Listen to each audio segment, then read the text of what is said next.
بسم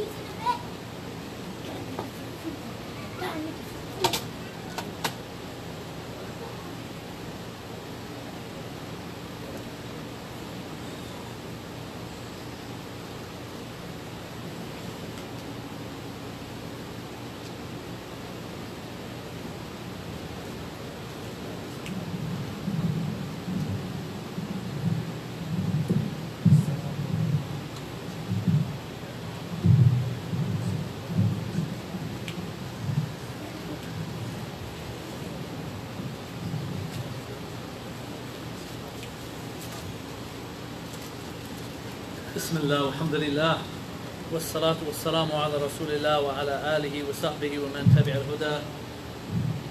Assalamu alaikum wa rahmatullahi wa barakatuh.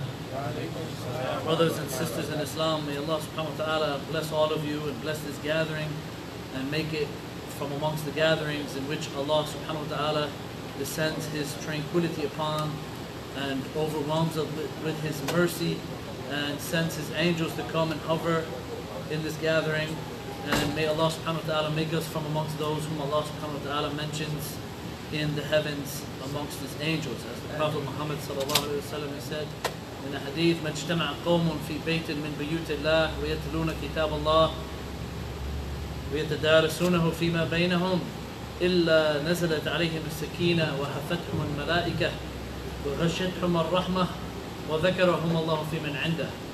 We ask Allah subhanahu wa ta'ala to make us from al-dhakireen wa dhakirat of Allah subhanahu wa ta'ala kathira. We ask Allah to make us from amongst those who make the remembrance of Allah subhanahu wa ta'ala frequently and attend the gatherings and the sittings of knowledge so that we can get closer to Allah subhanahu wa ta'ala and learn how to worship Him based upon clear guidance and based upon authentic teachings from the Quran and Sunnah. First, I'd like to thank Allah subhanahu wa ta'ala for the opportunity for being here at the Imam Muslim Family Center, to be on the flyer with all of these wonderful shuyukh and very knowledgeable brothers is an honor and a privilege. And after Sheikh Tahir speaking this evening, there's not too much that I can really add on, but I'm going to try to, inshallah, add a little bit on to what the Sheikh had mentioned, inshallah, in the lecture between Maghrib and Isha. And the topic and the theme of this conference is a very important one, which no Muslim who is married or who is single and trying to get married should neglect or should be lazy in coming to try to attend and trying to learn more. Building an Islamic household. We have many things here living in the West, which Sheikh Tahir had mentioned in the topic of his discussion, building a Muslim family in a secular community or a secular environment here in Islam. And this is one of the things, brothers and sisters, which unfortunately we cannot avoid. The society that we live in, the Muslim, is under invasion.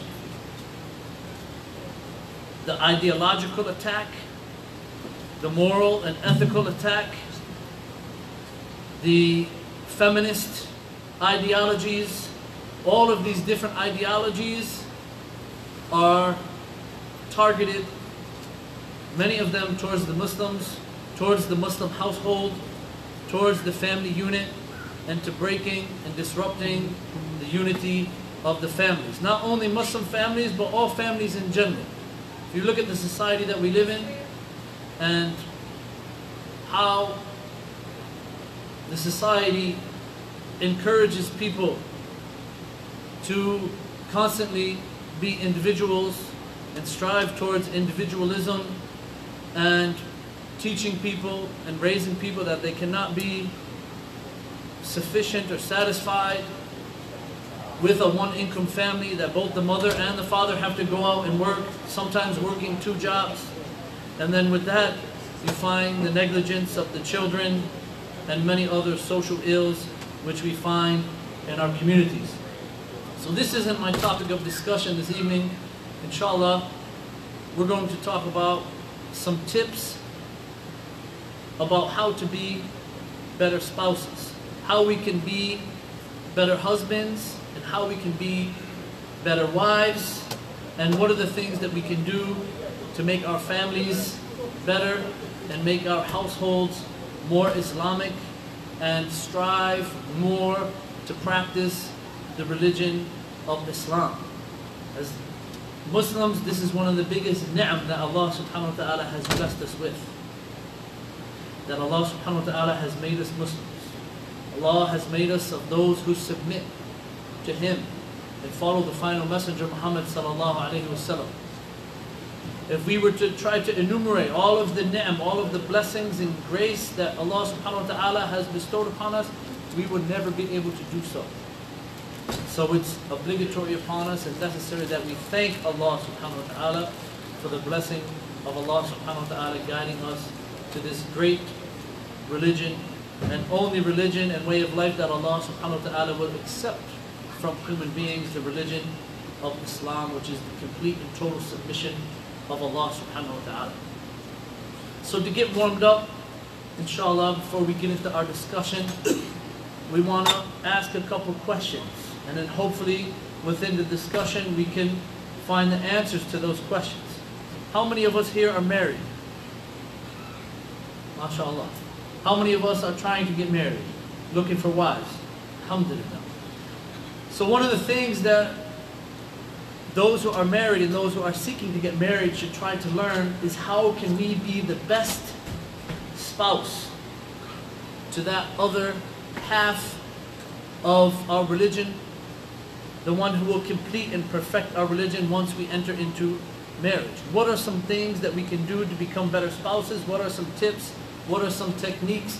What are some teachings that we find within the religion of Islam that teach us about how we can be better spouses?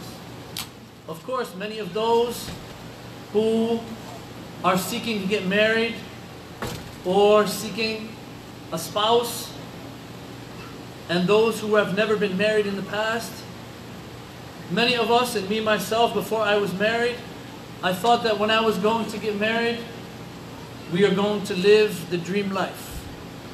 We're going to live of married life with our spouses.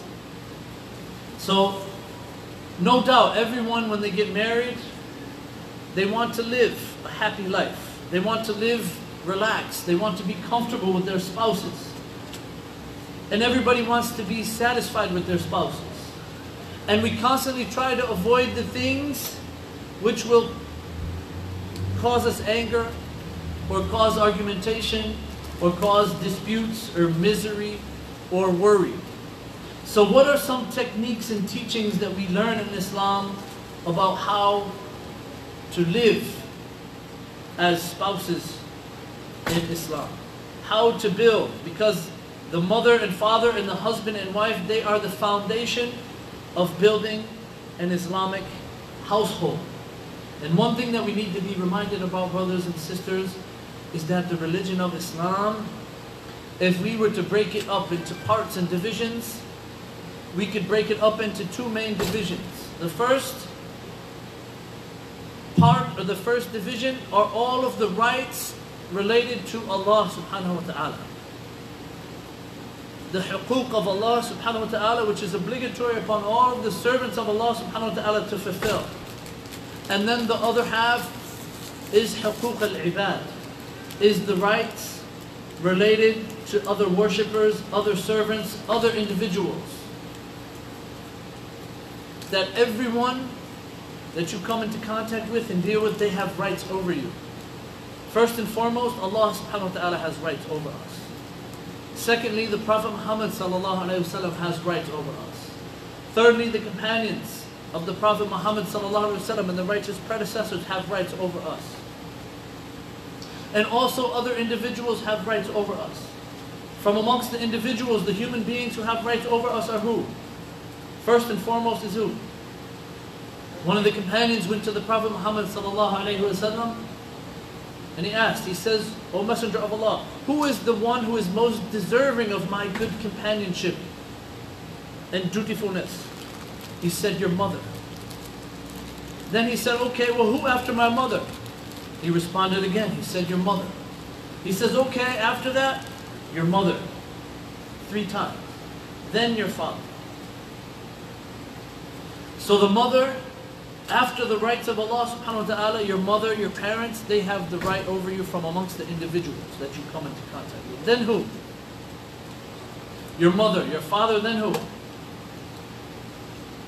Who are other individuals that we deal with on a daily basis that have rights over us? Your wife has rights over you. For the women, your husband has rights over you.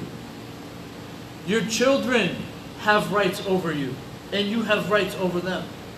How about your aunt or your uncle, your grandchildren? All of these individuals have rights over you. What about your neighbor? If he's non-Muslim, does he have rights over you? Even your non-Muslim neighbor has rights over you. Even your boss at work, even your colleague, the one you're driving next to on the street, the one you're sitting next to on the bus. All of these individuals have rights over us, and it is very important that we are reminded about these rights so that we can give everybody their due respect and due rights that they deserve. This is what Islam is about, brothers. Islam is about a religion of what? Fulfilling obligations. First, obligations with Allah subhanahu wa ta'ala and the Messenger sallallahu alayhi wa sallam, and also fulfilling obligations of other human beings. If we understand the rights that are for us and upon us, then you will see not only will our households and our communities be more positive and more developed and more progressing, but you will also see the greater communities that we live in and that we mingle with non-Muslims on a daily basis will be more developed and more progressing, and people will be more open to learning more about Islam and coming to Islam. So the first thing, brothers, that I would like to remind myself and all of you about is some of the foundations that we need to have in order to build a correct and upright Islamic household. One of the first pillars of faith after a Muslim enters into Islam and he starts outwardly practicing the 5 pillars of Islam, then he starts nurturing something internal inside his heart, which is what? Which is belief in Allah subhanahu wa ta'ala. So the Islamic household, the first fundamental and the first foundation that it needs to be built and based upon is what? Is sihhatul imanu billahi subhanahu wa ta'ala. Is the correct belief in Allah subhanahu wa ta'ala. You cannot start an upright, righteous, pious household if you have 2 people who are not upon the same belief, or not upon the same aqidah, or not upon the same creed, or not upon the same beliefs about Allah subhanahu wa ta'ala. There will be too much wrestling back and forth about trying to get the other person to believe what you believe, and you will waste time trying to convince that other person that they need to believe in the oneness of Allah subhanahu wa ta'ala. All of that energy will be focused on that instead of focusing on building and coming together and being companions between the husband and the wife. The second thing is a tawakkul ala Allah subhanahu wa ta'ala. When a husband and wife come together and they come into holy matrimony and they become those who have rights over each other, the second thing that they need to have after nurturing their relationship with Allah subhanahu wa ta'ala is having trust in Allah subhanahu wa ta'ala. Putting their trust and complete hope in everything that they do, and seeking aid first and foremost from Allah subhanahu wa ta'ala. Because when you knock on the door or you call upon Allah subhanahu wa ta'ala or invoke Allah subhanahu wa ta'ala, He will never reject you. But sometimes as spouses, sometimes we can't be there for our significant other. Sometimes we're preoccupied with the kids. Sometimes we're preoccupied with our jobs. Sometimes when we reach out to our significant others, they're not there for us. We can't depend on them all the time. But the one that you can depend upon all the time is who? Is Allah Azza wa Jal. So that's number 2. Number 3 is placing our affairs in Allah's hands, while putting forth the efforts and the means to try to build a proper and upright Islamic family. Not just saying that we, believe in Allah subhanahu wa ta'ala and we put our trust in Allah and then expecting Allah subhanahu wa ta'ala to do something for you without you taking the means and without you taking the proper ways into building an Islamic household and having righteous children and to living in a positive and Islamic environment. And number 4, from amongst the foundations of building an Islamic household is staying within the boundaries of the Sharia. Staying within the boundaries of the Book of Allah subhanahu wa ta'ala and the Sunnah of Allah and the Prophet Muhammad sallallahu alayhi wa sallam. Allah subhanahu wa ta'ala, He tells us in the Quran, and He strikes a very beautiful parable about the relationship between husband and between wife. And He says that this is from the signs of Allah subhanahu wa ta'ala. Allah, He shows us many signs that are around us that we can sense with our eyes, and hear with our ears, and sense with our intuition in our hearts and our intellects. But one of the greatest signs that Allah subhanahu wa ta'ala has shown us, as Allah He says in the Quran, وَمِنْ آيَاتِهِ أَنْ خَلَقَ لَكُم مِّنْ أَنفُسِكُمْ أَزْوَاجًا لِتَسْكُنُوا إِلَيْهَا وَجَعَلَ بَيْنَكُم مَّوَدَّةً وَرَحْمَةً إِنَّ فِي ذَلِكَ لَآيَاتٍ لِقَوْمٍ يَتَفَكَّرُونَ. From Allah subhanahu wa ta'ala's signs is that He's created for you spouses from yourselves so that you may find what? Tranquility and peace and calmness in them.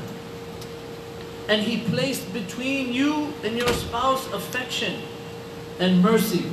Indeed, in these things are signs for those who reflect, for those who contemplate, and those who ponder. So why did Allah subhanahu wa ta'ala in this verse, why did He say, لِتَسْكُنُوا إِلَيْهَا?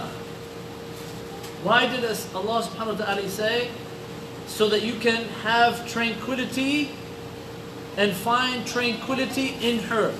What is the difference between لِتَسْكُنُوا إِلَيْهَا وَلِتَسْكُنُوا مَعَهَا وَلِتَسْكُنُوا عِنْدَهَا? This verse, brothers and sisters, Allah subhanahu wa ta'ala uses the words in the Quran, and Allah subhanahu wa ta'ala expresses the relationship between the husband and wife in such a beautiful way. Allah subhanahu wa ta'ala used this word لِتَسْكُنُوا إِلَيْهَا because when the husband seeks tranquility in the wife and seeks peace and calmness, and the wife seeks tranquility within the husband and peace and calmness, the first thing that they need to do is find peace of what? Peace within the hearts and peace within the souls. Peace internally. Allah, He didn't say لِتَسْكُنُوا عِنْدَهَا.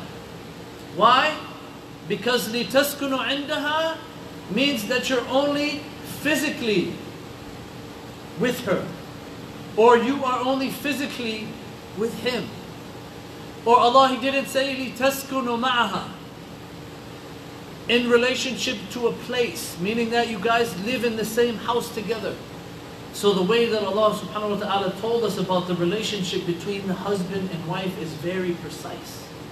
It is not only living in the same household together and being physically present in the same house, under the same roof, but first and foremost, it is being spiritually together, and it is being unified within the hearts.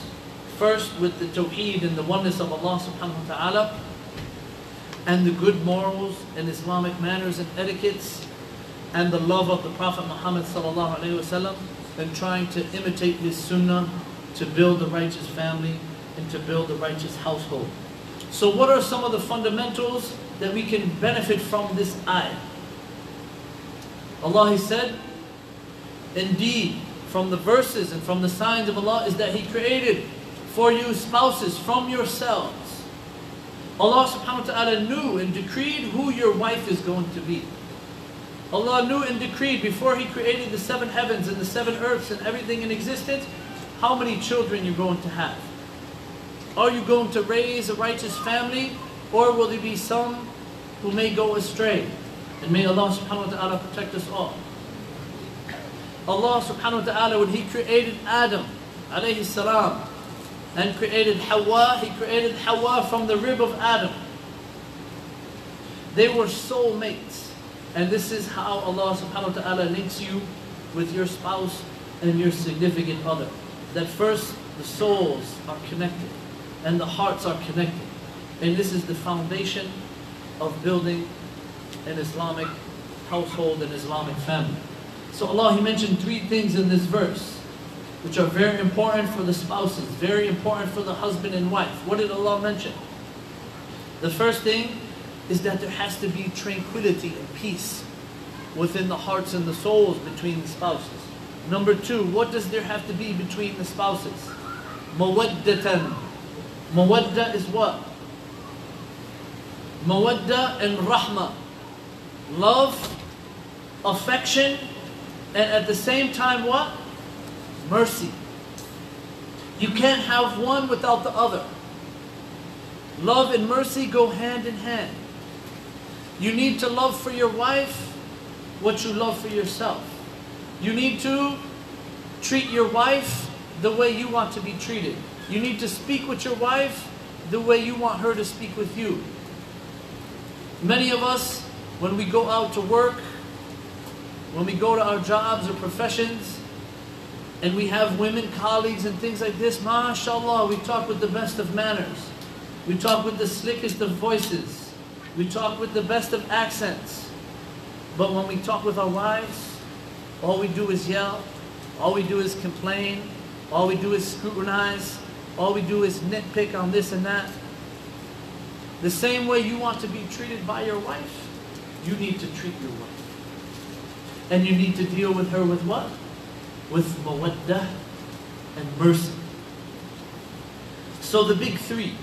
The first thing that we need to have in order to build an Islamic household is to have respect for one another. The 2 spouses, the husband and wife, need to have respect for each other. Need to be courteous with one another. Need to speak with each other in a respectable manner. Especially amongst the children, in the presence of other individuals. Do not humiliate your wife. And the wife should not humiliate her husband in front of his relatives or in front of his friends. And the same thing, the husband should not humiliate or try to embarrass his wife in front of her friends or in front of his in-laws. Number 2, as we mentioned, love and compassion. And number 3, being merciful with one another. Allah subhanahu wa ta'ala, He also mentions another verse in the Quran which explains the relationship, how the relationship between the spouses should be. He says in one verse in Surah Al-Baqarah, and He strikes a beautiful parable and analogy. He says, هُنَّ لِبَاسٌ لَكُمْ وَأَنْتُمْ لِبَاسٌ لَهُمْ. He says, you are garments for them. You are clothing. You are like clothing to your spouses, and they are clothing to you. How is a piece of clothing? Why did Allah subhanahu wa ta'ala use the word libas? Why did Allah subhanahu wa ta'ala compare the relationship between husband and wife, between spouses, as a piece of clothing or as a garment? As a covering. What else? A safeguard. To protect you from falling into sins. To protect you from the cold. To protect you from the shaitan and his agents from amongst the jinn and mankind. What else? What else do clothing do for you? What else does clothing do for you? Huh? Okay, a reminder. Allah subhanahu wa ta'ala reminded the people who He was addressing with in the Quran. Just imagine now. Allah subhanahu wa ta'ala is addressing Bedouin Arabs when the Quran was first revealed to the Prophet Muhammad sallallahu alaihi wasallam. Did they have clothing factories? Guess and Giovanni and Tommy Hilfiger and Nautica and Polo and things like that. Did they have factories? Of course not. 1440 years ago, they didn't have clothing factories. Did they even have clothing? Clothing was scarce. What would they use? Sometimes they would take the skins of sheep or the skins of camels, or take the fur of the camels and the sheep and make garments out of wool. It would be very rough, khashin. So having clothing was something which showed that you were what? You were wealthy. You were affluent. You were one of the people who were well off. Those who didn't have that much clothing, maybe they had one garment that they would cover over themselves, which was like a bed sheet, and they would come and they would pray. Others would only have an izar, and their top would be exposed, and they would have garments with holes in it on top. Or others would have an izar and a rida, just like the clothes you wear when you go make Hajj or Umrah. So libas, Allah subhanahu wa ta'ala, imagine how the Arabs were thinking when Allah subhanahu wa ta'ala, He explained the relationship between husband and wife as clothing. What was clothing to them? Clothing provided warmth at night when it was cold, in the winter or fall months. Clothing provided protection. But the warmth that clothing provided, how do you feel when you are outside or in your cold? Or sometimes the heat doesn't work in your house. How do you feel? You feel cold externally and you feel cold internally. Sometimes you can't function when it's so cold. You're uncomfortable. So Allah subhanahu wa ta'ala, He stroked the parable of the relationship between the spouses as libas, because number one, it provides you what? Internal warmth. Warmth in the heart, warmth in the soul. This is how the spouses should be with each other. When you're around your wife, when you're around your husband, they provide you that spiritual warmth. That your hearts become affectionate and compassionate to one another. Number two, the external warmth.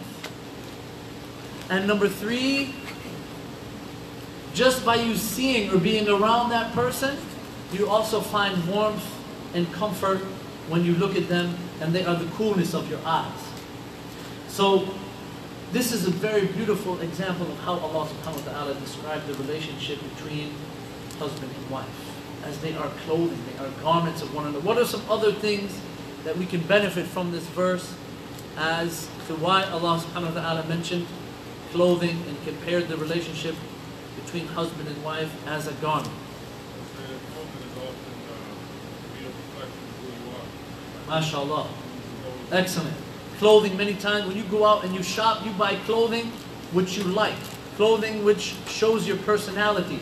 Clothing which you like to show the ni'am of Allah subhanahu wa ta'ala upon you.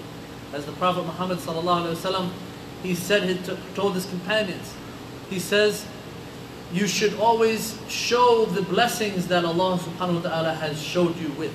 So have nice clothing. Show the ni'am. And having a righteous wife is the best of things that you can have in this dunya. And having a wife who covers herself and is modest is one of the greatest things that Allah subhanahu wa ta'ala has ever blessed a man to have. And also having a righteous husband is one of the ni'am, one of the best things that Allah subhanahu wa ta'ala can bless a woman to have as well. So, one thing that we need to be reminded about, brothers and sisters, as I mentioned, is that the religion of Islam, and from the beauties of the religion of Islam, is that it doesn't neglect anyone's rights. Everyone has due rights. Even a non-Muslim has rights over us. And the first thing, as we mentioned previously, we have to learn how to fulfill whose rights first? Allah subhanahu wa ta'ala's rights. Then, fulfilling the rights of other individuals.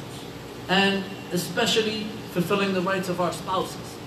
So how many rights do the spouses have over each other? Are there only rights of the husband over the wife? Or only the wife over the husband? Or are there mutual rights that they both have over each other? Many times, and unfortunately, a lot of our households, we only talk about the rights that the husbands have over the wives. This is oppression. This is transgression.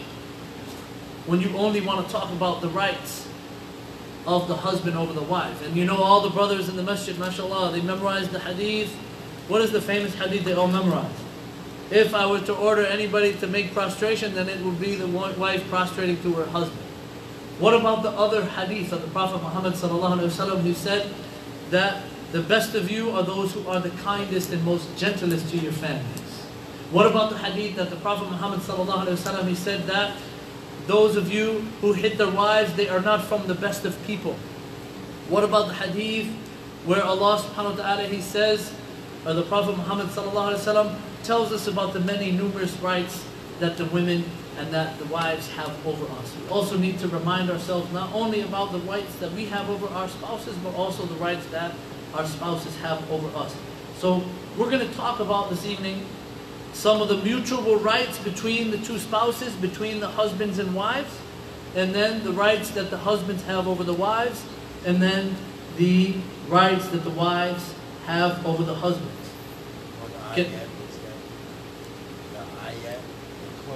The clothing, that's in Surah Al-Baqarah. Surah Al-Baqarah, chapter 2, verse 187. Where it talks about fasting and the prescription of fasting. So the first duty, the first right that is mutually shared between the spouses, between the husband and wife, is something, and it is one of the best and finest etiquettes that a Muslim can adorn themselves with. Something which many of the scholars, they say that it is from the etiquettes of the noble men. It is from the etiquettes of the wise men, the wise individuals, and those who have strong intellects. And it is called at-taghaful. What is at-taghaful? At-taghaful is one of the best etiquettes that we should try to adorn ourselves with, both for the men and both for the women. If we want our households to be righteous and be pious and raise righteous children based upon Quran and Sunnah, and we want to decrease the amount of arguments and disputes and debates and bickering and things like this in our household, then we need to learn how to adorn ourselves with at-taghaful. At-taghaful, brothers and sisters, is when you intentionally overlook and intentionally ignore the faults and mistakes of other individuals that you come into contact with. In regards to worldly affairs, we're not talking about religious affairs. We're not talking about being inattentive or being intentionally ignorant about your kids not praying, no.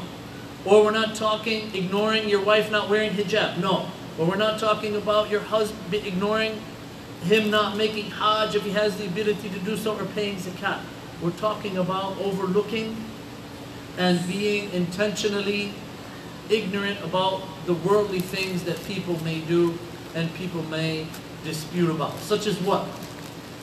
Such as a husband coming home and opening up the fridge, and he sees the vegetables on top where they should be in the drawers underneath, and he starts nitpicking with his wife. Or he comes home and the dinner's not ready. Or he comes home and the dinner's a little cool. Or he comes home and the chicken is too salty. These are things that if we want to have good relationships in our household and with our spouses, then we need to adorn ourselves and try to learn this etiquette and this manners, which is what? At-taghaful. At-taghaful means not to scrutinize and over-exaggerate in the worldly affairs that your spouses or your children may do. When you have young children, maybe they break a cup, maybe they break a glass, maybe they broke a window. So sometimes you need to overlook these things and put the things into the proper perspective and not take things out of proportion. Okay? Imam Ahmad, rahimahullah, he said, at-taghafalu, or he said, tis'atu ash'ari husnu khuluq fi at-taghaful. He said 9/10 of good manners and exemplary character lie within intentionally pardoning and intentionally ignoring other people's faults that they have in their worldly affairs. Hasan al-Basri, from amongst the great tabi'een, he said that from amongst the etiquettes and manners of the noble individuals is what is at-taghaful. And Abdullah ibn Mubarak, he said, al-mu'min yatlubu al-ma'adhir. He said that the believer, he always looks for excuses. The believer always looks for excuses for his brothers or sisters, and especially your spouses and those who are close to you. وَالْمُنَافِقْ يَطْلُبْ الزَّلَّاتِ. While the hypocrite, they search for people's faults and mistakes. So at-taghaful, intentionally overlooking the mistakes and mishaps of our spouses and loved ones and significant others, this is something which will nurture and make our houses more peaceful. We will find more tranquility, we will find more love, and we will find more mercy between the spouses. Second duty, which both the husband and the wife should try to practice, is to provide not only, as we know, الرِّجَالُ قَوَّامُونَ عَلَى النِّسَاءِ, that the men are what? Maintainers of the woman. The men are the maintainers of the women because of the virtue that Allah subhanahu wa ta'ala had blessed them with. Physical strength, the ability to handle a lot of issues and strategize and plan and things like this. But the only way that Allah subhanahu wa ta'ala has made the man to be responsible of the woman, and the key and the wisdom and the justification as to how he has that qawwama, that ability to maintain the women, is as long as he what? Spends upon the woman. As soon as that spending is taken away, then the scales can be flipped upside down. If the man is unemployed, if the man is working, if the man is unemployed and he's not working and his wife is out working, then the scales and the qawwama, right? The maintenance turns into the wife's ability, while the man becomes what? The one who is dependent now upon the woman. So also from the rights that are shared between the husband and wife is what? Is that they both provide emotional support. Okay, the qawwama that Allah talks about in this verse, الرِّجَالُ قَوَّامُونَ عَلَى النِّسَاءِ, that the men must maintain, and they are the maintainers of the women, not only physical maintenance, not only financial maintenance, but also what? Emotional maintenance, brothers. Lending an attentive ear to what your wife has to say. Not speaking sometimes, and just listening, letting her vent sometimes. Showing your concern and your care for some of her relatives, some of her friends, some of her colleagues at work. Being there for her in times of sadness, when she may be depressed, postpartum depression, maybe after she has a baby and things like that. So the support, it must be in all aspects, not only the financial, not only the physical, but also what? The emotional. And when the emotional support isn't there, this is what leads to many problems amongst husbands and amongst wives and between the spouses. And it's something that unfortunately many of us men, we neglect and we overlook. So as a reminder tonight, inshallah, we all want to go home, we all want to sit with our wives and give them that emotional support that we can provide for them. Third duty, which is shared between the husband and wife, is to offer each other wholesome advice concerning the rights of Allah subhanahu wa ta'ala, enjoining the good and forbidding the evil. Many of us, we come to the masjid, we go to the community, wherever we're from, on the street, we see the brothers, we see the brothers at work. Don't hesitate at all to enjoin the good or forbid the evil. But in our house, we're very lax We're very lazy and negligent in enjoining the good and forbid the evil. And in the household, this is where you actually have the authority more than any other place that you go. As the Prophet Muhammad sallallahu alaihi wasallam, he said, "Man ra'a minkum munkaran فليغيره بيده فإن لم يستطع فبلسانه فإن لم يستطع فبقلبه وذلك أضعف الإيمان." He says, if you see something denounceable, then you should denounce it first with your what? With your hands. But this is only in the case if you have what? If you have the authority to do so. The only place you have the authority to change something denounceable or something wrong is where? In your household. If you can't denounce it or change it with your hands, then you can at least speak out about it. And this is what you can only do with your brothers a lot of the time that you see in the masjid, you see in the street, you see at work. You only have the ability to change it with your what? With your tongue, or advise with your tongue. Sometimes you don't even have that. Sometimes all you have to do is hate it with your heart. And this is the weakest of faith. What if you don't even hate it with your heart? Then your faith, khalas, it's about to go. It's on the brink of distinction. And this is what happens when the heart becomes accustomed to what? Seeing munkarat. And you don't denounce them. The heart becomes sick. The heart becomes black. And until it cannot distinguish between what? Right and wrong. Until you see the good things to be bad and the bad things to be good. When you came from wherever you came from overseas, or you came from out of prison, you were down for a couple years. When you first came out of prison, astaghfirullah, akhi, what are you doing? You're smoking. Astaghfirullah, look at this girl, man. She ain't wearing no hijab. Lower your gaze, brother.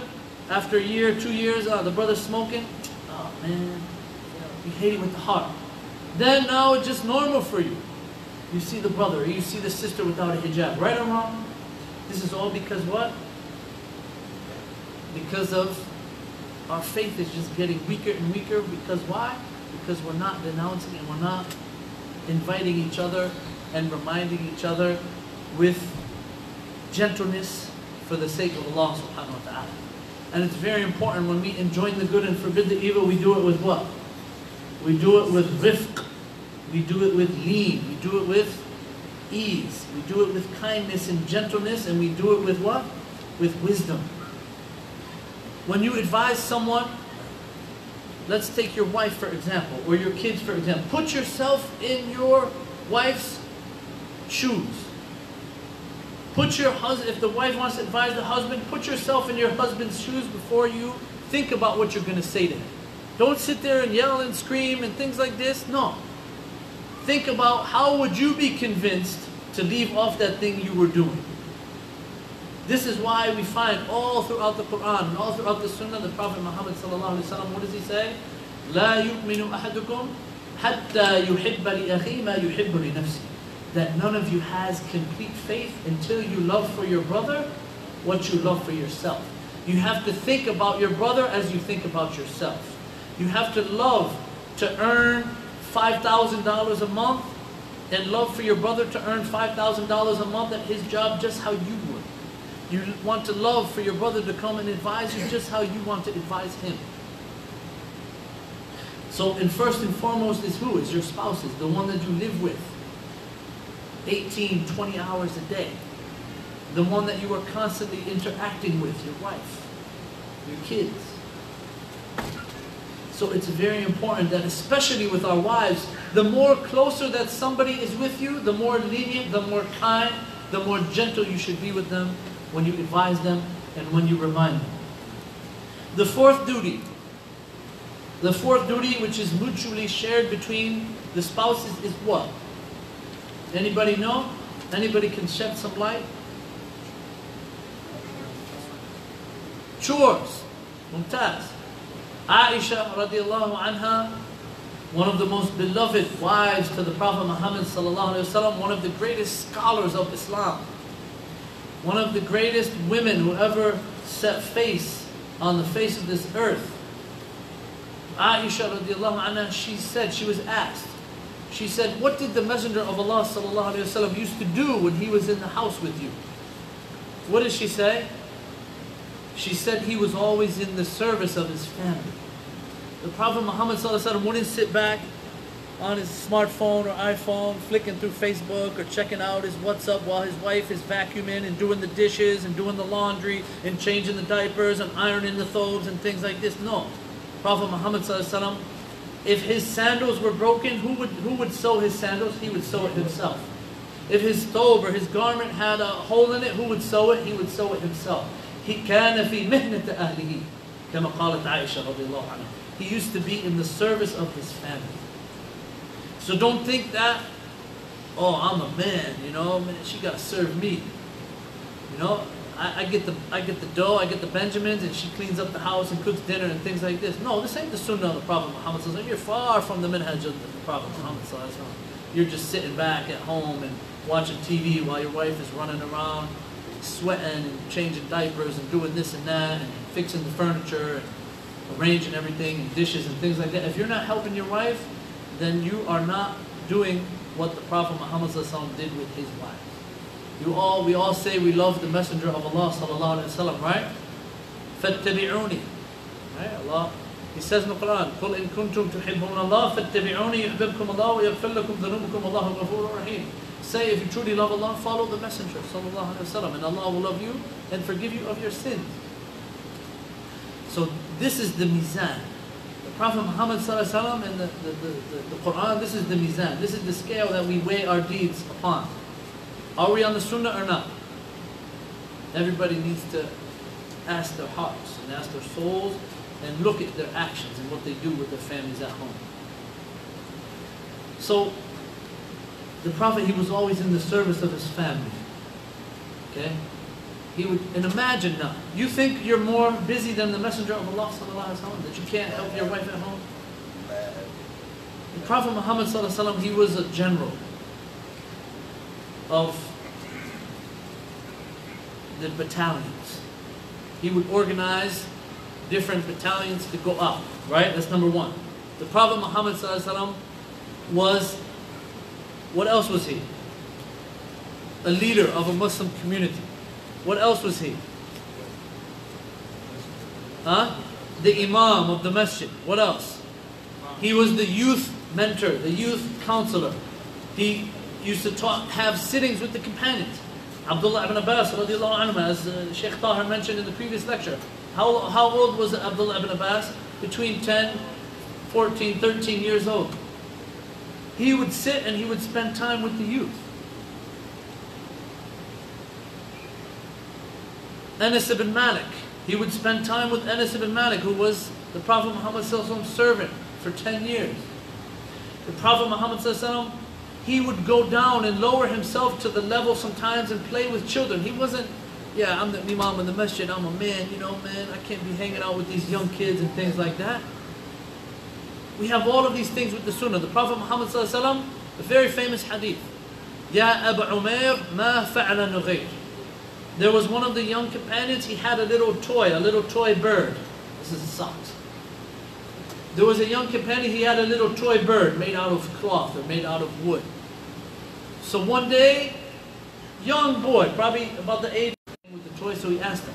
He says, Ya Aba Umair, ma fa'ala nughayr. He says, young man, what did the little toy do? He's asking the little boy about how he's playing with the toy, or where is the toy that he was playing with. You see how the Prophet Muhammad ﷺ, he could relate to the leaders of other countries. He would send letters to who? The leaders of Rome, the leaders of Persia. He's a statesman, right? He's the head of the state. He would send letters. He would deal with his wives. He would deal with the generals of the battalions, Khalid ibn Walid. He would deal with the Hafad of the Quran, Abdullah ibn Mas'ud, Ubay ibn Ka'b. He would deal with the scribes. Hey, scribes, write this. Send this letter. Right? Zayd ibn Thabit and from the other scribes that he had. He would even deal with what? With the children. We think we're more busy than the Prophet Muhammad sallallahu alaihi wasallam. We work maybe 8 hours a day, 10 hours a day, maybe 12 hours a day the most. 4 days a week. What are we doing with the rest of our time? Talking to the men. What are we doing with the rest of our time that we cannot help and serve our wives in our houses? and spend time with our children. If you don't spend time with your children, brothers, they're going to be spending time out in the street. They're going to be spending time with their friends. They're going to be spending time with those individuals they meet online through Facebook or chat room or things like this. As I mentioned in the beginning of the lecture, brothers, there's an ideological and ethical and moral war going on, and many of us don't even realize it. And who are the victims? Not only Muslims, but anybody who wants to have good morals and upright ethics and manners. With all of these new agendas which are coming out now, transgenderism, gender identity, homosexuality, all of these things, these are just part of it. And if our kids are going to public school, then being bombarded left and right. Evolution theory, Darwin theory, and now the teachers, they can't even speak out about these type of issues and say, hey, if they might have a young boy who says, well, I want to call myself Michelle, or a young girl, she wants to call herself Michael, the teachers cannot even speak up and say that, hey, you shouldn't think like that, you were born a girl, you're a girl, or you were born a boy, you were born a boy.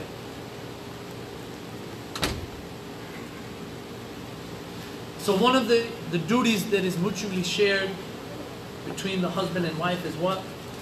Is concealing each other's secrets. Not sharing the secrets of your wife and not sharing the secrets of your husband.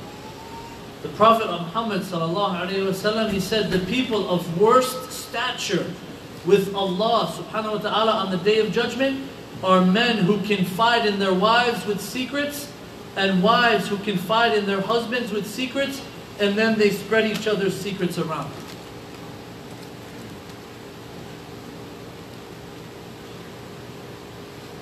Not only will they be the worst people on the day of resurrection, but they also fall into what? Backbiting and namima, spreading rumors. And what is one of the causes of so much strife and so much dissension and division amongst families and communities is what? Spreading rumors and gossiping. If your husband confides in you with something, don't share it with anybody. And if your wife confides with you in something, don't share it with anyone. What are some secrets, for example, that you might share with your wife, or the wives might share with your husband that shouldn't be exposed? Number one, any type of intimacy you have with your wife. How long, how big, how fat, how skinny, how this, how that. This is all secret. Allah subhanahu wa ta'ala bless you with that wife and concealed her from other men so that you can have pleasure in her. Not so other men can imagine what you may be doing with her or what she may be doing with you. What else should you conceal from amongst the secrets of your spouse? Physical features. My husband got a six-pack. You know, he's got those big biceps and triceps, and you know, he's got the this and that going on, you know. Or telling other people what your wife looks like. What do you think? What is one of the wisdoms behind why women should cover themselves? Why women should wear hijab? Why women should wear niqab? Why women should wear abaya? Why men should wear hijab? Do men wear hijab as well or no? No. Not technically speaking, but the concept of hijab. We have to think even more deeper about the concept of hijab. What does hijab mean? If we look at it from a linguistic standpoint, what does it mean? A barrier or a curtain or a covering of something. Like we can say this is what? This black thing you see here is what? Hijab. In a linguistic sense. Not a technical sense. When we get down to the technicalities of religious meaning, it means what? That which covers the woman's hair and her head and, you know, may expose her face only and things like that. That's the technical meaning. But the hijab has to be more than just a scarf or a rag you throw on your head. This is a reminder to my beloved sisters. Hijab is not just a scarf you put halfway on your head or a niqab you throw on your head. No, I'm a niqabi, I'm a hijabi, things like that. No, you got to take it to a higher level. We got to have a more deeper understanding of the hijab. Hijab is a whole lifestyle. Hijab is a whole mentality. Hijab is modesty in everything that you do. Modesty in the way that you walk. Not switching. Or not wearing tight clothes where your body can be exposed or draw the glances of other human beings, other men who aren't related to you. Number two, the way that you speak. Okay? The way that you speak. Having the mentality of hijab should also affect the way that what? The way that you speak. Okay? And of course, the best hijab for women is where? Where is the woman most concealed? In her home. Where in her home? In her room. And then once she comes out of her room, then she's more exposed. Then once she comes out of her house, she's more exposed. Then once she comes mingling with other men, then she gets exposed even more and more and more.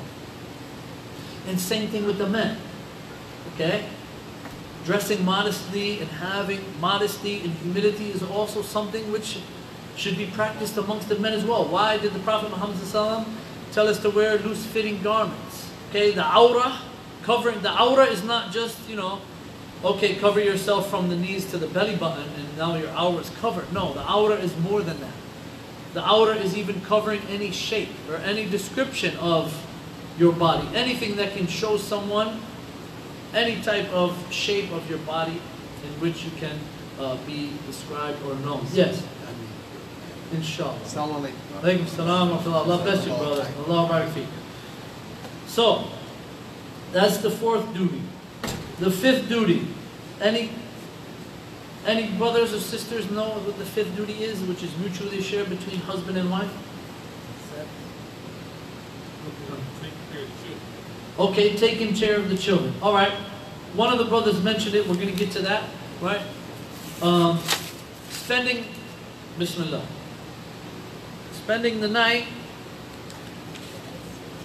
Trying to cool this down. We're a little hot here. Huh? Spending the night with your spouse. Spending the night with your spouse. Okay.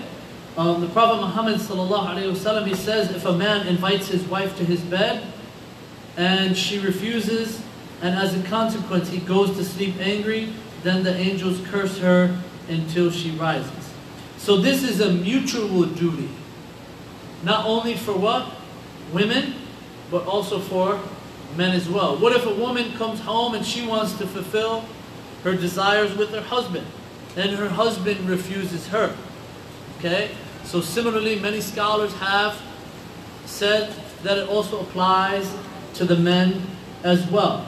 Because one of the great companions, Abu Darda, the Messenger of Allah ﷺ, said to Abu Darda, and Abu Darda, he was known to be what? He was known to be a zahid. He was known to be an aesthetic. He was known as one who didn't want anything from the dunya. He ate very little.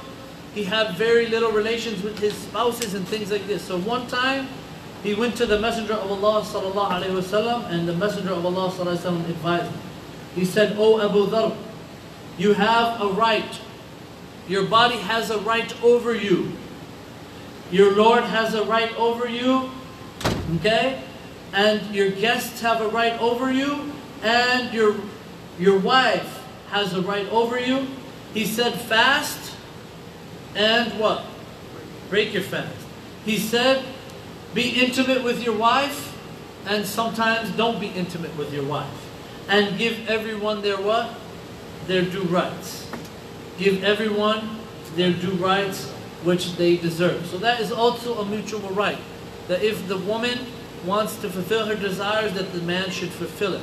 And if the man wants to fulfill his desires with his wife, then she should fulfill it. But at the same time, let's go back to the verse that we first started off with.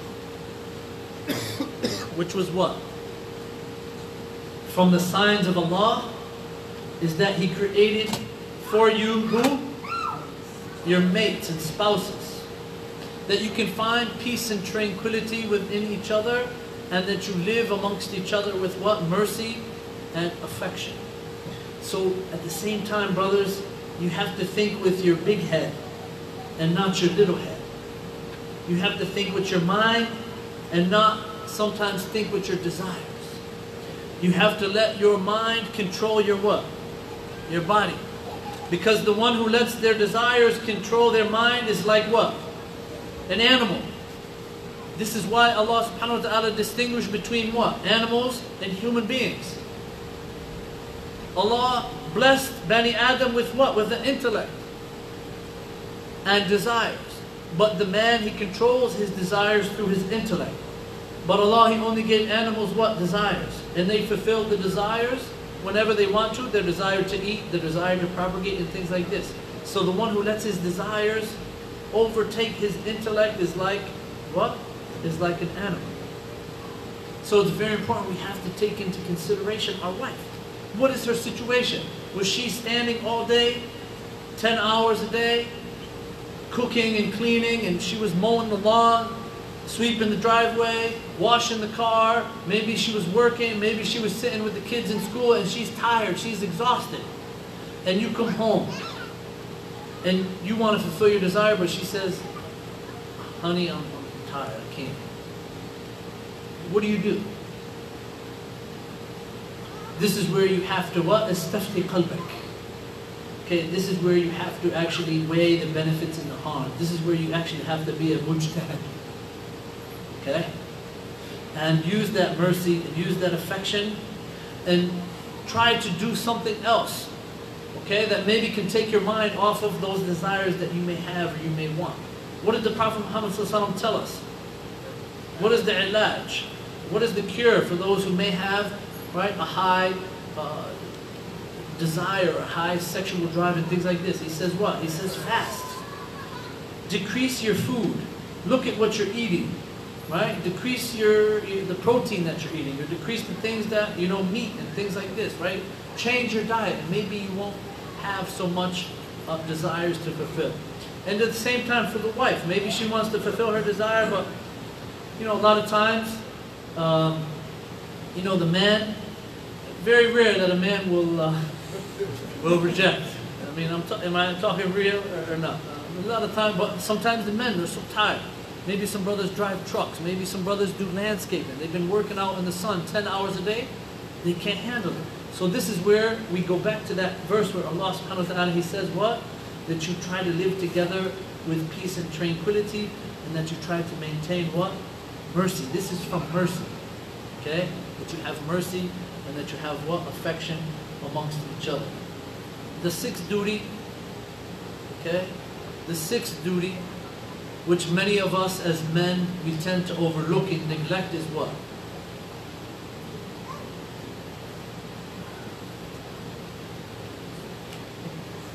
The sixth duty, this was Ayub? Okay. The sixth duty, Bismillah.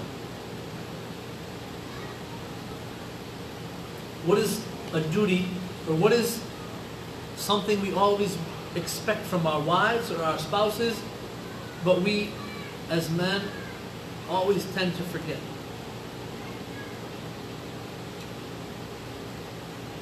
I'll give you a hint. We talked about previously one of the verses in Surah Al-Baqarah, that your wife is a garment for you and you are a garment for your wife. What type of garments do you like to wear? You like to look sharp, right? You want to see your wife all the time looking beautiful, right?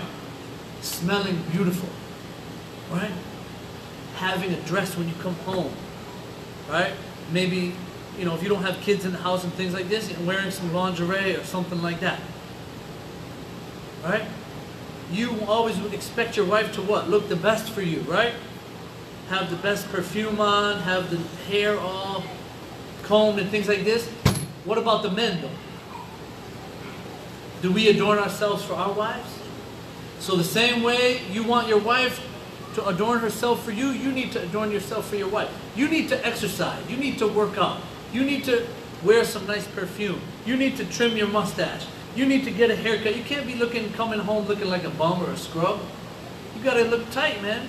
You want your wife to look nice, you gotta come home looking nice too. You come home, you're mowing the lawn, and you're like, yeah, baby, I love you. She, hey, get away from me, man. You're all sweaty. Get in the shower, go freshen up and things like that. Right? Same way you want your wife to adorn herself for you and beautify herself for you, you have to, and we have to as men beautify ourselves for our wives. Okay? So now, we talked about the mutual rights shared between the husband and wife. What about the husband's duties towards his wife? Okay, we talked about some of them in the verse, right? Number one, the man is the maintainer of the woman. What type of maintenance does he need to provide for the woman? Financial. So what does that mean?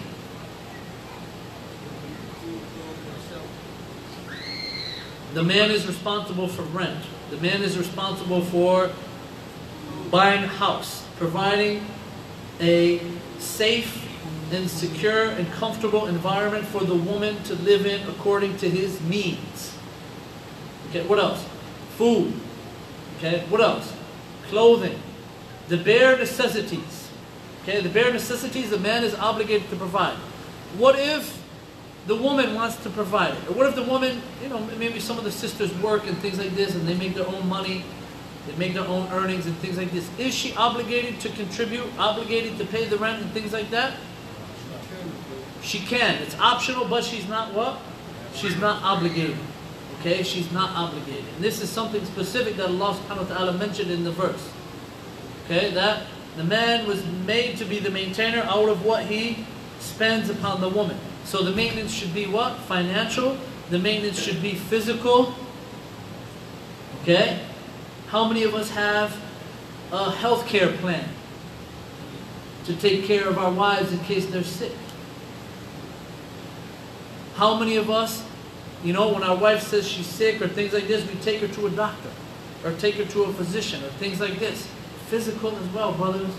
How many of us buy our wives treadmills? They say, I want to exercise. You're like, no, sister, all the gyms, they're all mixed and things like this. I don't want you sitting on things like that.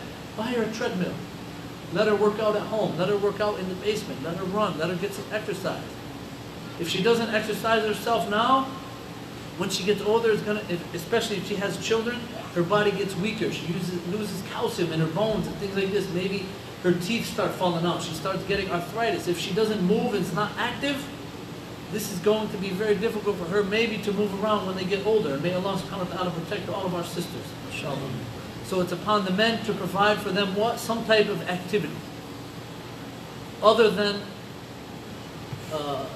those special type of activities, inshallah, that we do. Okay, so she needs to move, get some exercise, go on the treadmill, maybe take her for a walk in the park and things like this. Maybe every day after work, you and the kids go to the park, the kids play. You take her, hold her hand, go through the mall with her, go to, through the park, hold her hand. They say that, the man, when you should take your wife to the mall and hold her hand. It looks so romantic, but make sure you hold her hand, because if you don't hold her hand, then she's going to go spend all your money in the stores, So take her out for a walk, right? Let her get some exercise, okay? So financial support, maintenance, physical, and also what? We talked about it, emotional. Okay, women are what? Women are emotional. And this is something beautiful that Allah subhanahu wa ta'ala has given the women. And this is what makes women unique and special. Men, we're like cold. We don't care. We don't pay attention a lot of the times, right? A lot of our wives say, you don't care, you're not concerned, you don't listen to us, you're cold, But Allah subhanahu wa ta'ala, He blessed the woman with what? With emotions. This is why the mothers can be so good caretakers for the children. This is why the mothers are so attached to their children, because they have the emotions. When they hear their child crying, 50 feet away, you can't hear it, the man can't hear it because he's busy with something else. His mind is thinking about planning or life planning or strategizing or work or things like this. The woman, she'll be washing the dishes or doing laundry, and she'll hear. Sometimes she won't even hear it, she'll feel something, right? She'll feel something and she'll go running to the bedroom because the baby was crying and things like this. So Allah subhanahu wa ta'ala has blessed the women with what? With that thing. And it's not something which the women or the men should look down upon. Because Allah, He says in the Quran, لَقَدْ خَلَقَنَا الْإِنسَانَ فِي أَحْسَنِ تَقْوِيمٍ, that Allah, He's created the human being in the best of fashions. He's created the men in the best of fashions and giving the men the traits and characteristics which best fit him, and given women and created them in the best of fashions and given them the traits and characteristics which best suit them. So the women, our sisters, our mothers, our aunts, our uncles, okay, we need to be there for them what? Emotionally. A lot of them, they have emotional breakdowns and things like this, right? Stressed out, depressed. This is because they don't find outlets. They don't find husbands or spouses that they can vent to. Sometimes you just gotta drive, bro. Just get your sister, get your wife in the car and just drive for an hour. Just let her talk. Lend an ear. Don't even talk back. Just listen. Our mothers, our wives, our sisters, they need this. Okay? They need to vent. You don't always have to have the last word or the last say, like, yeah, I'm the winner. I won the conversation. I won the debate. Let your wife win. You're right, honey. I'm sorry. Does that decrease from your manhood? Not at all. Women are very smart. Women will remember things from 50 years ago, 30 years ago. Small things, big things, the color of the frosting on the wedding cake when you got married 25 years ago, things like that. They remember everything, brother. So it's okay. It's okay to tell your wife, yeah, you were right, I'll apologize. This doesn't decrease anything in your manhood that you have. This actually shows that you're what? That you're a man. That you understand the true nature of women.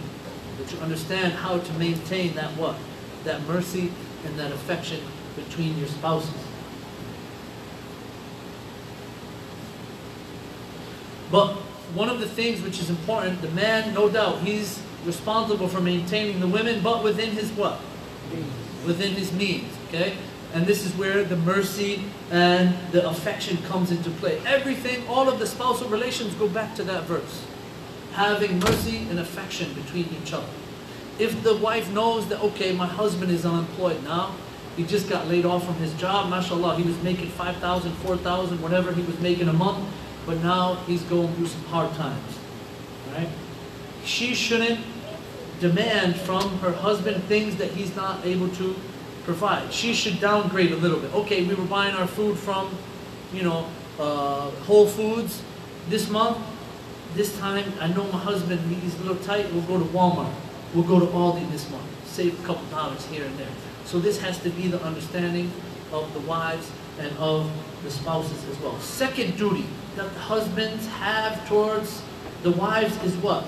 Is to provide appropriate housing. Okay? And the women have a right to living in a comfortable environment. Okay? What about divorced women? Let's say you're married, but then there's some difficulties or disputes and arguments which arise in which you cannot reconcile between your wife, and then eventually you figure that the best thing to do is to get divorced. Is the man obligated to give his wife housing after the woman is divorced or no? Yes. Yes. Until the wife finishes her what? Her iddah. 3 menstrual cycles. He is still obligated to what? To provide housing for her. And this shows us the beauty of Islam. The beauty of the rights that even your divorced wife has over you after you divorce her. Nothing like this and any other type of constitution, any other type of man-made laws you find on the face of this earth. That even the divorced wife still has rights over the husband. And she should still be treated kindly. She should still be respected. She should still be what? Honored. Next duty that the husbands have towards the wives. As we mentioned, okay? Assisting his wife with the children. Okay? By number 1, teaching them their what? The deen. And one thing that spouses and parents need to remember, that children, they learn more from what? From watching than from whatever you're teaching them verbally. So you need to be good examples in the household. Allah, He says in the Quran,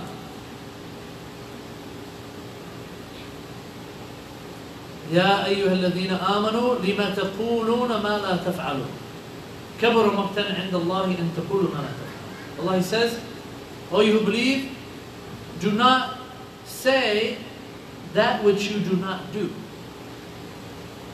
Because saying that which you do not do is a very grave sin in the sight of Allah subhanahu wa ta'ala. So if you want your children to be raised and nurtured in an Islamic household, you need to set what? You need to set the good example. You need to pray at home sometimes. You need to bring your kids to the masjid. You need to let them listen to Quran, watch Islamic shows or programs and things like this where they can learn more about the deen. You need to make sure that their friends, their peers, are positive people, that they're not calling them to immorality and these type of things, or calling them to disbelieve in Allah subhanahu wa ta'ala, if they have non-Muslim friends and things like that, right? Make sure that you are on top of your children, okay? And also, the responsibility that the husband has towards the wife is that he teaches his wife, or at least facilitates for her what? Religious learning and religious education, whether it's online, whether it's taking her to the masjid, taking her to a class, maybe there's a sister who is teaching and things like this. The male needs to facilitate so the woman can learn her religion, and that she can be a good example as well, where? In the household, towards her children as well. The fourth duty, okay, which the man must give towards, or the husband must give towards the wife, and this is in the beginning of the consummation of marriage, which is what? The dowry. Okay? A man cannot marry a woman without a dowry, whatever it is. It's a ring, teaching Quran, teaching her a hadith, $10,000, $20,000, $100,000, a house, a car, a business, whatever she wants as her dowry. Then the man, if he wants to marry her and take her hand in marriage, then he needs to give her that dowry. This is a right that the wife has over the husband. And what is the wisdom behind the dowry? What is the wisdom behind the dowry?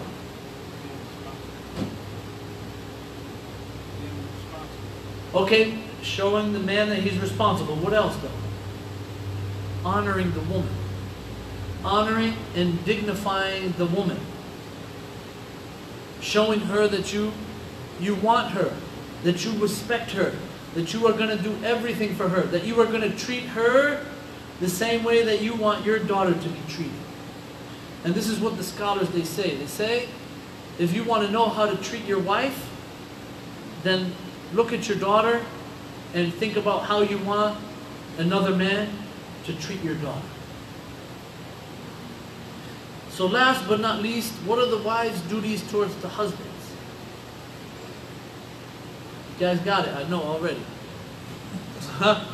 Number one, obedience. Okay? A wife should be obedient to her husband when?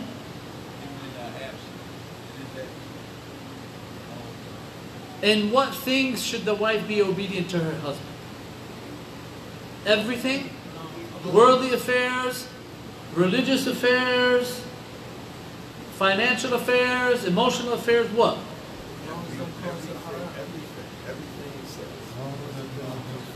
A woman should be obedient to her husband in everything that her husband tells her to do, within her means and within her capabilities. She should not be obedient to her husband in disobedience to Allah subhanahu wa ta'ala. What about worldly things? What if the husband comes home and he says, babe, I want you to make a chocolate cake tonight. She says, no, I'm making a vanilla cake. Would this be considered disobedience or what?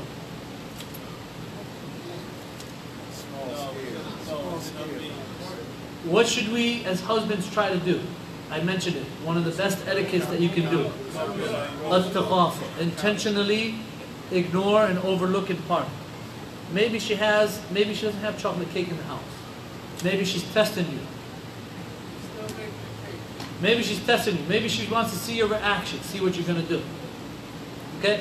But generally speaking, if it's within the wife's means, okay, and it's within her capabilities and abilities amongst even worldly affairs, the wife should try to be as obedient as she can to the husband. Inshallah ta'ala.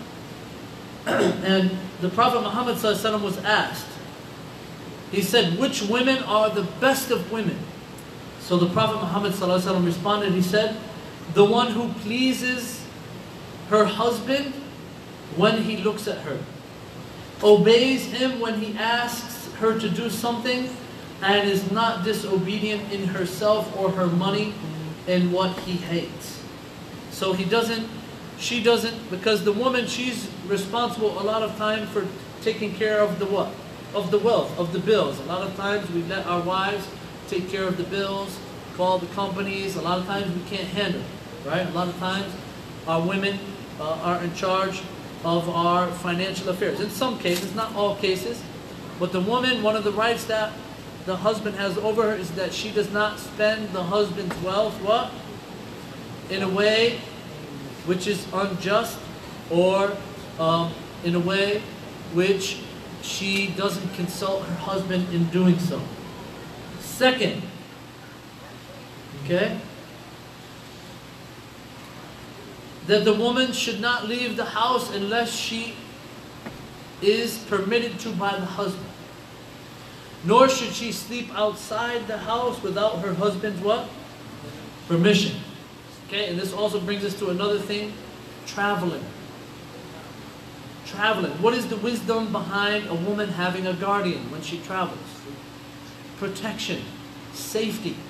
Now in our environment here in America, we have Islamophobia. 83% of Americans, they dislike Islam and the Muslims. Muslim women are being harassed. Mosques and masajid are being what? Vandalized and things like this. You guys already know this is all going on. So we should be extra careful where we let our wives go, okay? And we should always try to have somebody there to accompany our wives, or if we can't, then our women should be what? Strapped. Second Amendment right, bro. Sign them up. Get them pistol permits. Have a, whatever. Mace, pepper spray, stun guns, all of these things. The woman needs to protect herself when she comes out of the household. And this is the wisdom as to why, first of all, she should tell her husband or ask the permission from her husband about leaving the house. You might leave the house and your husband might be at work and something might happen to you. How does your husband know where you are, what happened? Your cell phone got stolen, you got jumped, you got beat up, and now you're in an alley, and then they brought you, may Allah protect all of our sisters, inshallah, and you got brought to the ambulance, and now you have no ID, nothing. And your husband come home from work and he's wondering where his wife is at. So out of respect and honor for the husband, the wife should seek the permission of her husband when she wants to go out, and at least tell him that she is going out or she wants to travel and things like this. Next thing, okay? Also, fasting, okay? The right that the husband has over the woman is that to refrain from fasting voluntarily unless she has permission from her husband, okay? That if the husband comes home and he wants to fulfill his, his right and get intimate with his wife, and she's fasting, voluntarily fast, then the woman, what should she do? She should break her fast and fulfill the right of her husband. What if it's an obligatory fast? No, then she should remain fasting, and the husband should not approach her with that type of desire. Okay? Next right that the husband has over the wife is that not to let anyone into the house unless who? The husband permits it and knows that this person or individual comes in the house.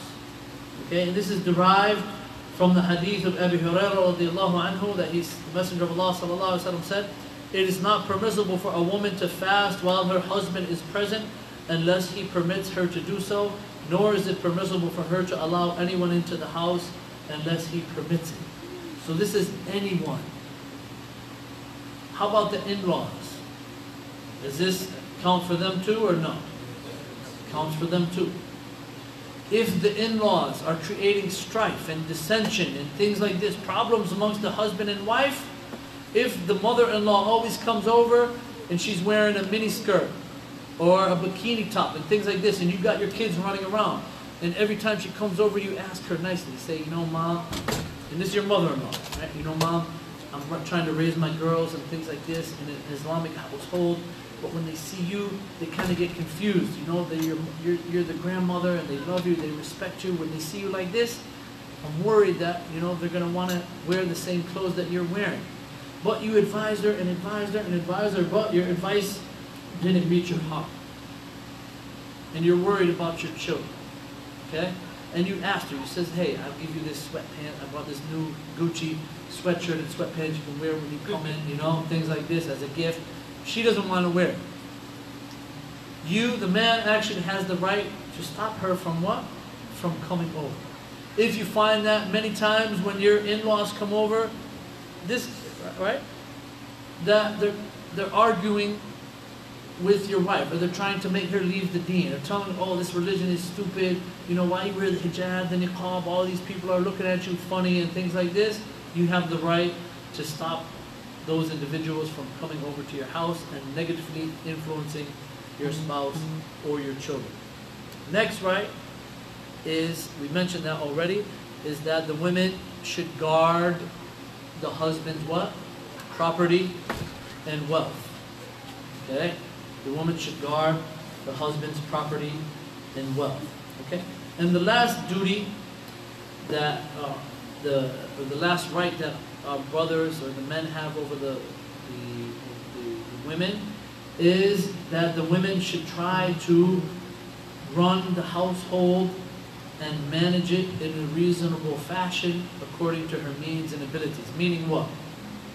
Physical means, right? Like cleaning to the best of her ability, organizing things in the house, things like that, managing the schedules and routines of the kids and things like this. They go to school at this time, they have after-school activities, kung fu, they have PA cyber, they do this, they do that, they have Quran class after school, they have, you know, Islamic studies or Arabic at the masjid on the weekends, okay? Next thing is discipline. If your wife or if your spouse is a stay-at-home mom, then the majority of the time, the kids are with what? Are with her more than they're with the husband. So the mothers need to be responsible for what? For disciplining the children. How should they discipline the children? Should they always be harsh? Should they always be lenient? You've got to go both ways, in between. Be harsh when it necessitates you to be harsh, and be lenient when it necessitates you to be lenient. Okay? If you're always harsh with your kids, always spanking them, always punishing them, never overlooking, scrutinizing every small thing they do, then they're never going to be afraid of you. They're going to take your punishments as a joke eventually, right? They're not going to have any effect on them, and a lot of times they're not going to change. They're going to be stubborn and they're going to keep doing what they're doing. Okay? They're going to always be anxious, they're going to always be worrying and things like that. Okay? But if you're always lenient, what are they going to do? They're going to be out of hand. They're going to go crazy. Okay? So the parents, and especially the mother, right, who stays at home with the children, she needs to learn the techniques and how to discipline their children properly. And lastly but not leastly is trying to keep the household as tidy as possible, right? As clean as possible. Many of the men, they like to come home, right? They like to work at home and things like this. Maybe they have tasks they want to do at home, or they want to read, or they want to study, right? It always helps us as men to have a tidy and organized house, which will make things easier for us and for our children. So these were just some of the rights that we wanted to share, and some of the tips that we wanted to share with all of our brothers and sisters this evening about how we can build Islamic households. And if we remember always that the beautiful deen of Islam has rights which need to be fulfilled. Number one, that we need to fulfill the rights of Allah subhanahu wa ta'ala, and that we need to fulfill the rights of other human beings, and especially those whom we live with in our households.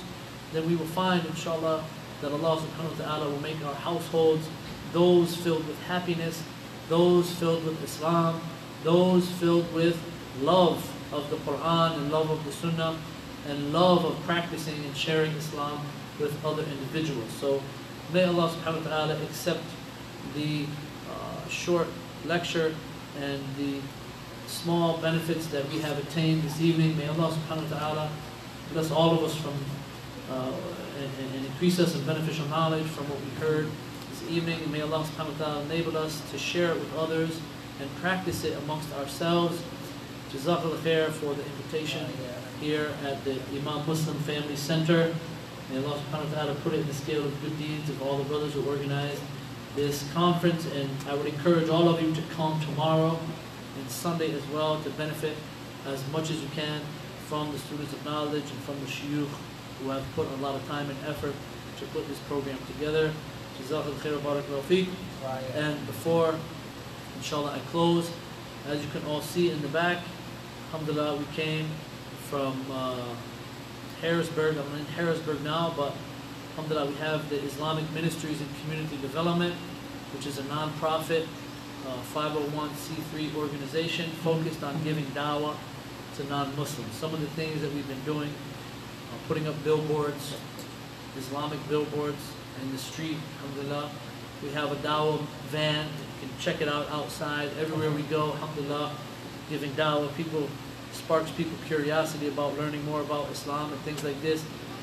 We're printing brochures and pamphlets and booklets for free distribution. This is all from Allah subhanahu wa ta'ala and the success from Allah subhanahu wa ta'ala. So I don't want anybody to leave the masjid except that they fill up their pockets, fill up their bags, and take some of these booklets and brochures, benefit from them yourself, give some to your families, to your Muslim friends, but there's also some books and pamphlets for non-Muslims as well. It's upon us, brothers and sisters, to give dawah and to share the light of Islam with other people. We haven't been doing dawah for years, and this is what I humbly believe is why we are in the situation which we're in America now. Why there's so much Islamophobia, why there's so much hatred and bigotry towards Islam and the Muslims, because we're hiding ourselves and isolating ourselves in the four walls of our masajid, and we're not taking the dawah out to the streets and sharing the light of Islam with other communities. So it's upon every one of us, brothers, to share the light of Islam, even if it's one verse. As the Prophet Muhammad sallallahu alaihi wasallam, he said, "Ballighu anni walau ayah." He says, convey on my behalf, even if it is one verse, even if it is one hadith, even if it is one teaching about Islam that you can share with other people. If you don't fulfill that obligation, then you are a sinner. So it's upon us to share the light of Islam in any way that we can, with the spoken word, with a brochure you leave on the coffee table at work. You're driving Uber, leave some brochures in the back seat of your car. You're anywhere you are, you're at school, leave a brochure here, brochure there, a little booklet, things like this. An audio lecture, 1-minute lecture, things like this. You want to sponsor a billboard, put a billboard up. You want to put a sign on your car, a billboard. This is all falls into that. You want to design a t-shirt. This all falls into the category of what? Sharing the light and sharing the beautiful message of Islam. Don't you all love Islam? Aren't we all thankful to Allah subhanahu wa ta'ala Islam? Islam isn't a religion we should keep to ourselves. We're not like the Yahud. Okay? We're not like the Yahud, the Jews, who know the truth but they conceal it from others and they don't share it. Muslims, we know the truth, we know the haqq, and we share it with others, and we want to work hard to extract other people from what? From darkness into light. You want to share the light that you have. Share the feelings that you have. Share the morals and good teachings and ethics that you have and you have learned about Islam.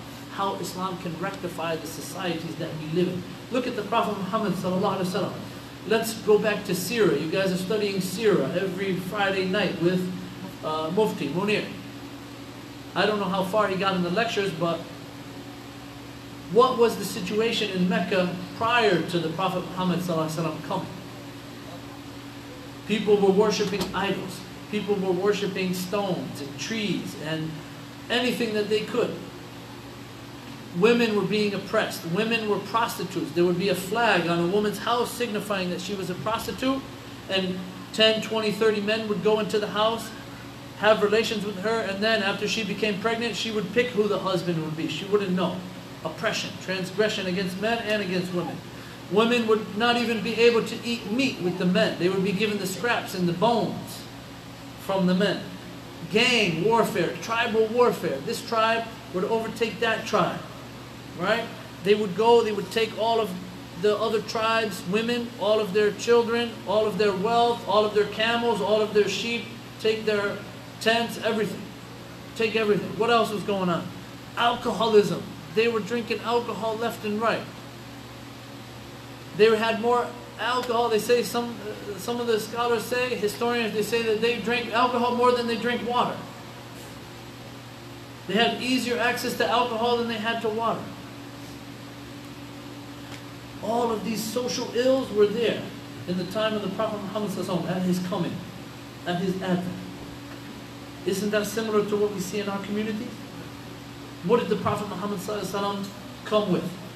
What was the first thing? Think about now. All the teachings, yeah, Tawheed and Sunnah and all of this, and you know. What was the first thing that Allah subhanahu wa ta'ala told the Messenger of Allah? When he knew that the Messenger of Allah was living in that environment and all of those social ills were there. Alcoholism, prostitution, tribal warfare, things like this. Oppressing of orphans, taking orphans' money and things like this, and you know, oppressing all the weak. The strong eats the weak. The survival of the fittest. What did Allah start with? Did He say don't drink alcohol, stay away from fornication? And He knew all of these social ills were there. What did He start with? Iqra. Read. Education. Education is the foundation for everything. Education is the foundation for cleaning up our communities. If people are properly educated, and the proper education they need is what? Islam.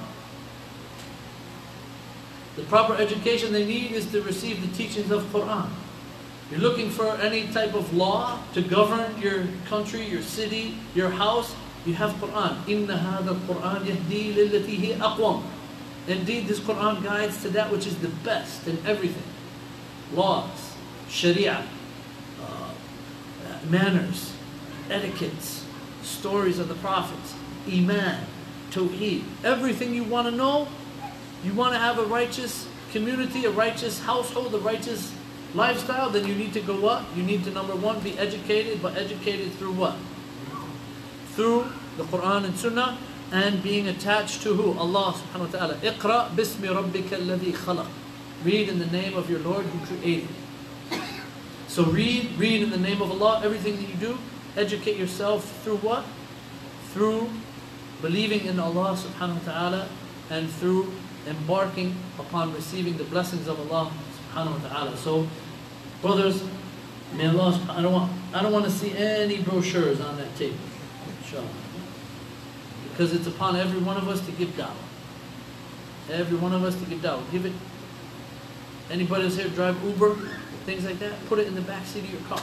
You know, the passenger says, hey, this brochure's here. I don't know, take it, it's free.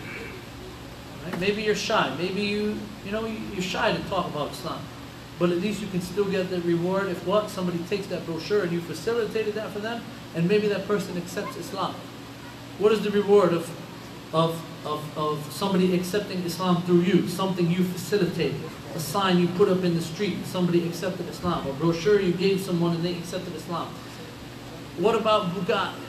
Let's give the hadith of the Prophet Muhammad what he told to Ali ibn Abi Talib. Right? He says, if somebody is guided to Islam through you, then it is better than a whole lot of red camels. What is the equivalent of red camels? Like top of the line. Huh? Like top of the line camels. Top of the line. So if we were to compare it to, for example, a whole car lot filled of Bugattis, a whole car lot filled of Mercedes, a whole car lot filled of Teslas. If somebody is guided to Islam through you, it's even better than that. You like Bugattis? Lamborghinis? Ferraris? If somebody is guided to Islam through you, my brother, it's even better than a whole car lot filled with those cars. So it's upon us to try to share the light of Islam with other people. May Allah subhanahu wa ta'ala bless all of you. May Allah subhanahu wa ta'ala forgive me for my lengthy discussion this evening and for boring all of you. I know all of you guys, mashallah, you're getting excellent religious education here. You guys probably covered all of this, alhamdulillah. I was just trying to, fill in, the gaps from our Sheikh Tahir. I'm trying to add a little bit of spice to what we're studying this evening. May Allah subhanahu wa ta'ala accept it from all of us. And may Allah subhanahu wa ta'ala place it on our scale of good deeds on the day of resurrection. Jazakallah khair wa barakallahu feek. سبحانك اللهم وبحمدك أشهد أن لا إله إلا أنت أستغفرك وأتوب إليك. السلام عليكم ورحمة الله وبركاته.